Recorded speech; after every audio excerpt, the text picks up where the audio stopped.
Oi, pessoal, eu sou Isabela, eu sou médica especialista em clínica médica e hoje a gente vai discutir algumas questões a respeito de arritmias e dos antiarrítmicos. É um tema extremamente importante, tanto para a prática clínica quanto para as provas de residência. Então, vamos lá.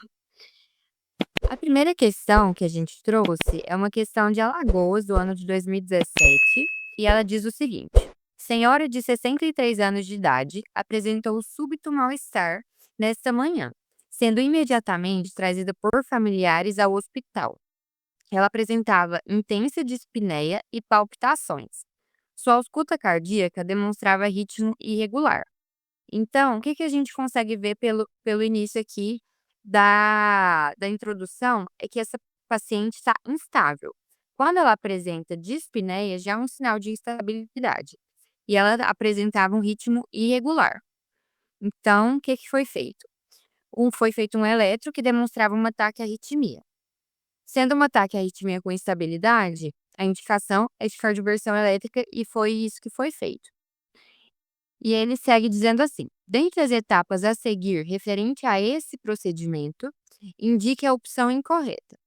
Então, é padrão do ACLS.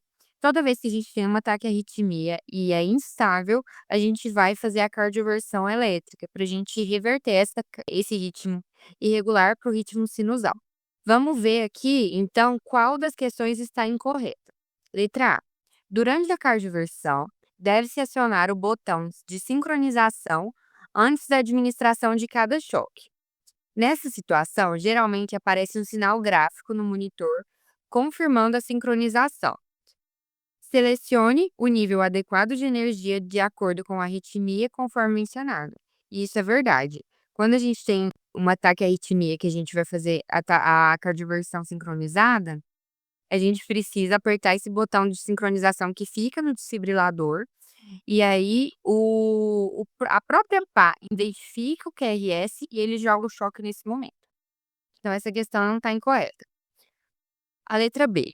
Aplique gel nas pás e posicione-as sobre a superfície do tórax do paciente na posição adequada.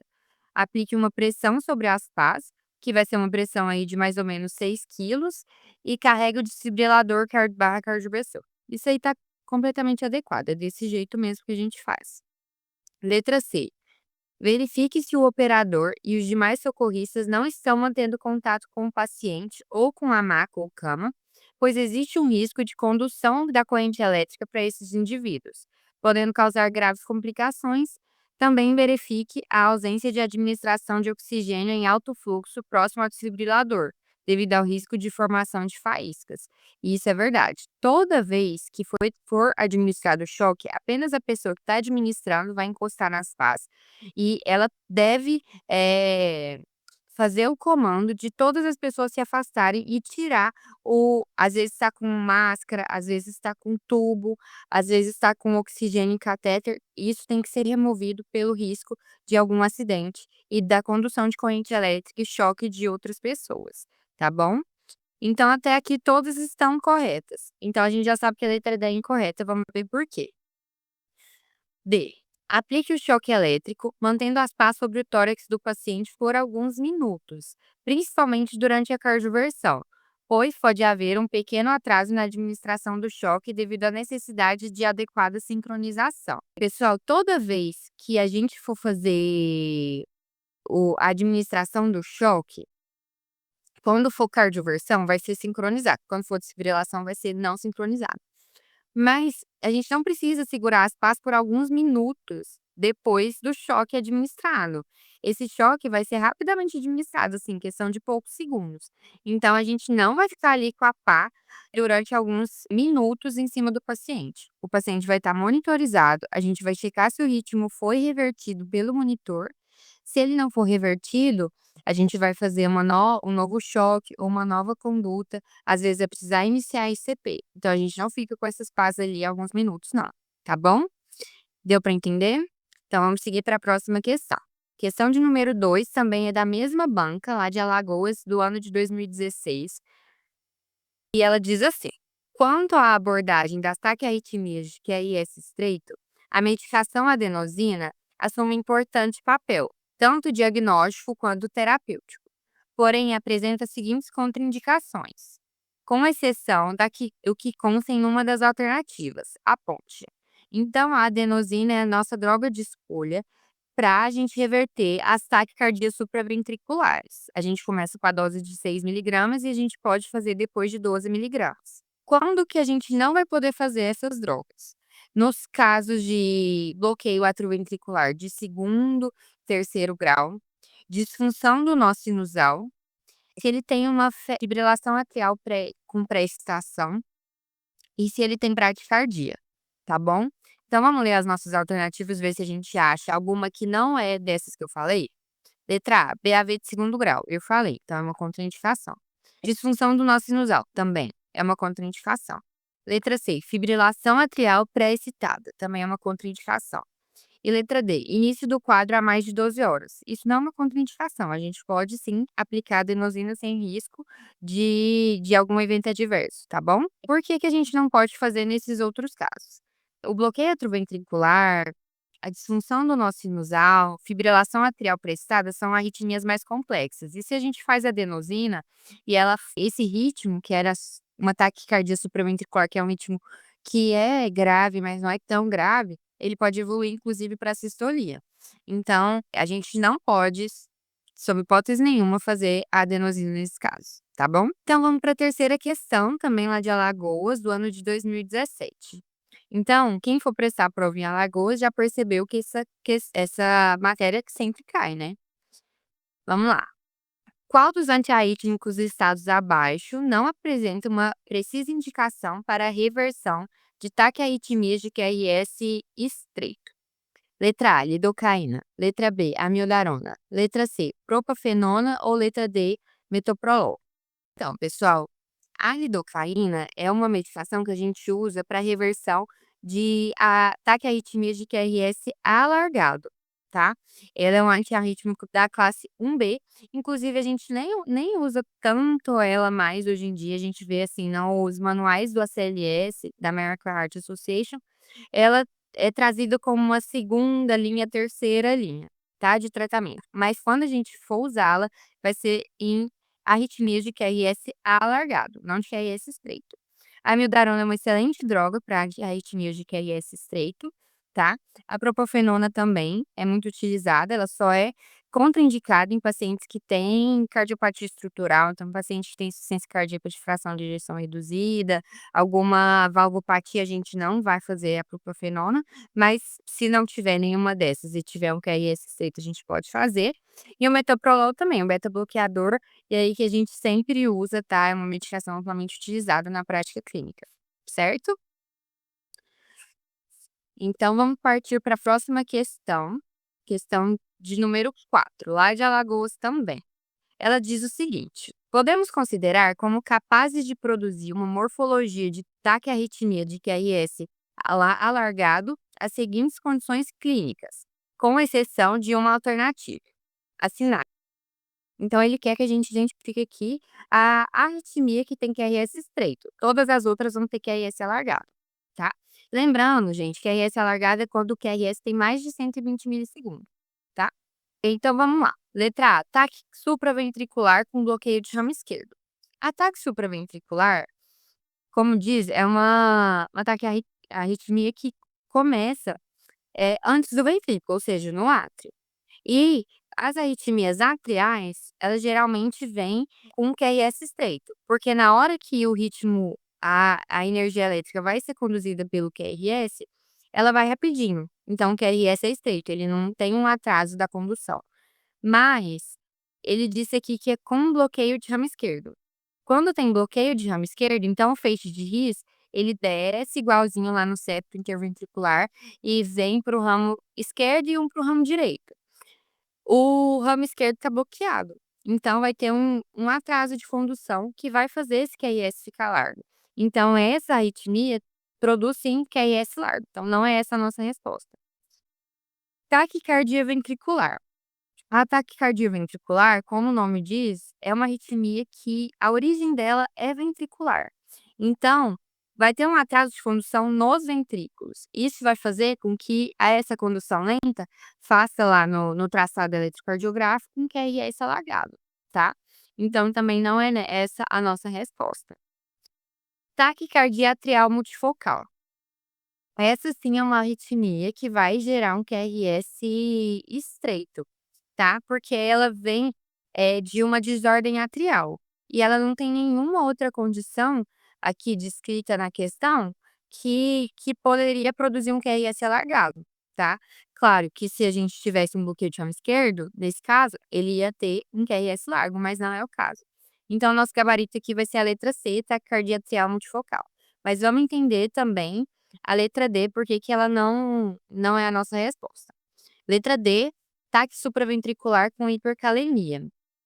Então, o que que é hipercalemia, gente? É um excesso de potássio. E a gente sabe que o potássio é um dos principais eletrólitos que fazem aí a polarização, despolarização do ventrículo não, do coração inteiro, do miocárdio. Quando a gente tem uma hipercalemia, acaba gerando também um atraso de condução, produzindo o QRS largo. Então, ele também é uma arritmia que não vai ter um QRS estreito. Certo? Então vamos seguindo. Questão número 5. Paciente masculino, 54 anos de idade, deu entrada em um hospital queixando-se de palpitação e algumas tonturas. Durante a realização do eletro, foi visto o seguinte: sequência de 3 ou mais batimentos acima de 100 batimentos por minuto, que se origina abaixo do feixe de risco. O que significa isso? Que tem origem ventricular. Aspecto de taquicardia ventricular monomórfica. Clinicamente está estável. Diante de tal caso, indique a alternativa que não pode ser considerada como adequada. Essa questão é meio engraçada, né? Assim, vocês vão ver que é fácil de resolver. Então, o que que não seria adequado? A gente vai tentar achar aqui a resposta incorreta, né? Letra A, amiodarona em 10 minutos endovenosa. Essa questão é adequada, é uma ótima opção aí para o tratamento de uma taquicardia ventricular clinicamente estável, tá? Se ele estivesse instável era outra conversa, mas está estável. Então a gente pode fazer sim. O coração pode estar estruturalmente normal, e isso pode sim acontecer, por mais que normalmente as arritmias ventriculares, elas são produzidas em pacientes que têm alguma cardiopatia prévia, aquelas miocardiopatias hipertróficas, esses defeitos congênitos, ou às vezes uma hipertensão que gerou uma hipertrofia ventricular, mas nem sempre, tá. Então, o coração pode sim ser estruturalmente normal. Letra C, a estabilidade hemodinâmica não permite um tempo adicional para o diagnóstico. E é exatamente o contrário, gente. Quando um paciente está estável, a pressão está boa, a saturação está boa, ele está sem queijo, sem dor no peito, não está sudoreico, aí, aqui a gente tem mais tempo para a gente poder pensar, raciocinar a respeito do caso, fazer mais perguntas, fazer exames complementares para a gente direcionar um tratamento mais adequado para o nosso paciente. Então não, a estabilidade hemodinâmica permite sim um tempo adicional para o diagnóstico, tá bom? Então essa vai ser a resposta incorreta aqui, que não é adequada, que o examinador pediu na questão. E a letra D, por que que ela está correta? Letra D, lidocaína atualmente tem seu uso limitado. E isso é verdade, até comentei com vocês lá nas primeiras questões que a lidocaína é uma opção sim para arritmias de QRS largo. Entretanto, hoje em dia a gente tem outras medicações melhores, mais seguras, com menos efeitos colaterais, como a mildarona, por exemplo, a propafenona. Então, a gente acaba optando pelas outras drogas, e a lidocaína foi entrando em desuso, tá? E é isso. Espero que vocês tenham entendido a respeito dessa questão. Vamos então agora para a nossa sexta e última questão de hoje, que também é lá na banca de Alagoas do ano de 2017. Então, para vocês verem, só em 2017 caíram pelo menos aí umas 3, 4 questões sobre arritmia. Então é muito importante. Traz um jovem de 26 anos de idade que deu entrada no hospital com queixa de muita fadiga, referindo dor torácica no dia anterior que o obrigava a ficar de cócoras ou apertando o tórax contra a cama. No seu exame físico, ele mostra o pulso fino e rápido, alguma dispneia e as jugulares cheias. Apesar de não ser obeso, a sua ausculta cardíaca mostrava-se abafada, mas sem atrito audível. Nesse quadro clínico, qual padrão de eletrocardiograma você, como médico, espera encontrar? Vamos entender aqui o que está acontecendo com esse paciente aí, que é um jovem de 26 anos. Gente, ele tá com uma dor torácica, ele não tem comorbidade prévia, né, ele não se falou nada disso. É uma dor que melhora com a posição de cócoras e quando ele deita com o tórax apertado na cama. É uma dor torácica que vem junto com uma turgência jugular e um abafamento de agulhas. Para fazer a tríade de Beck, só faltou a hipotensão que ele não descreveu aqui. E do que é a tríade de Beck? Tamponamento cardíaco. Então, esse paciente, ele tem tudo para ter um tamponamento cardíaco. E ele falou aqui também do pulso fino e rápido, que é muito característico. Tamponamento cardíaco, quando a gente tem líquido entre o pericárdio visceral e o parietal. Então, o coração, ele fica meio que nadando lá na capinha dele. É meio que assim, para ficar mais didático. E aí, o que que a gente vai ver num eletro de um paciente com derrame pericárdico, com tamponamento cardíaco? Letra A, supra de ST em V1 AB6? Não. Supra de ST a gente vê em infarto, né? Sobrecarga ventricular, não. A gente também vê nas miocardiopatias hipertróficas. Letra D, normal, também não vai ser. A nossa resposta aqui vai ser a letra C. Vai ter variação de amplitude de QRS na mesma derivação unipolar. Então, gente, sabe o D2 longo? Você vai ver um QRS pequitinho, um QRS grande, um QRS pequitinho, um QRS grande. Porque esse paciente, o coração, nosso coração fica dentro do pericárdio.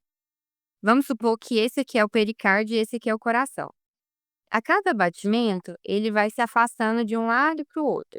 Tem a hora que o eletro está passando aqui, né? Tá grudado aqui no tórax. Que ele tá que o coração vai estar pertinho do tórax e o QRS vai ficar maior. E tem hora que o coração vai estar de cá. E aí o QRS vai ficar pequenininho, entendeu? Então a gente vai ter essa variação de amplitude de QRS, tá? Eu acho que assim fica fácil de entender. Espero que vocês tenham compreendido sobre essa matéria, tá bom? Um abraço.